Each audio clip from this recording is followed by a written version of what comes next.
ربنا آتنا في الدنيا حسنة وفي الآخرة حسنة وقنا عذاب النار.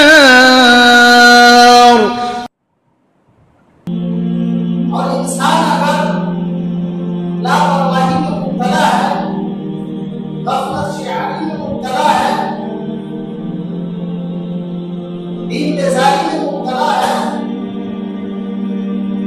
تو ایسے لوگوں کے بارے میں اللہ تبارک و تعالیٰ نے فرمایا افحسبتم انما خلقناکم عبثا وانکم الینا لا ترجعون. کیا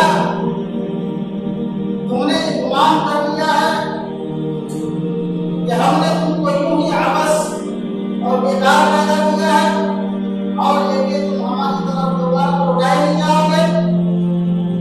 یہ ایک طرح سے زجر ہے، توبیخ ہے. اللہ تبارک و تعالیٰ نے انسان اور جن کو بطور خاص اپنی عبادت کی غرض سے پیدا کیا ہے. وما خلقت الجن والانس الا ليعبدون. کہ میں نے جن اور انسان کو صرف اس لیے پیدا کیا ہے وہ میری عبادت کرے، میری توحید کا اقرار کرے. قرآن کریم اور احادیث کے اندر متعدد مقامات پر اس چیز کو بیان کیا گیا ہے. صبح و شام کے اذکار میں بھی انسانوں کو مقصد حیات بتایا گیا ہے. مقصد زندگی کیا ہے وہ بتایا گیا ہے. ترمذی شریف کتاب دعوت حضرت ابو ہریرہ رضی اللہ تعالیٰ عنہ بیان فرماتے ہیں کہ اللہ کے نبی جناب محمد رسول اللہ صلی اللہ علیہ وسلم نے اپنے صحابہ کرام کو تعلیم دی کہ وہ صبح کیا کہیں اور شام کو کیا کہیں. صبح کے وقت نبی صلی اللہ علیہ وسلم نے صحابہ کرام کو یہ دعا پڑھنے کی تعلیم دی کہ جب صبح ہو اذا اصبح احدکم فلیقل اللهم بك اصبحنا وبك امسينا وبك نحيا وبك نموت واليك النشور. کہ ہم نے صبح تیری قدرت سے کی، شام بھی تیری قدرت سے کی، وبك نحيا اور تیری قدرت سے ہم زندہ ہیں، جیتے ہیں، وبك نموت اور تیری قدرت ہی سے ہم مریں گے اور تیری ہی طرف سب کو دوبارہ اکٹھا ہوتا ہے، سب کو جانا ہے. اور شام کے وقت بھی اسی دعا کی تعلیم دی. جب شام ہو تو یہ کہو اللہم بک امسینا وبک اصبحنا وبک نحیا وبک نموت والیک المصیر. اس دعا کے اندر مقصد حیات بتایا گیا ہے.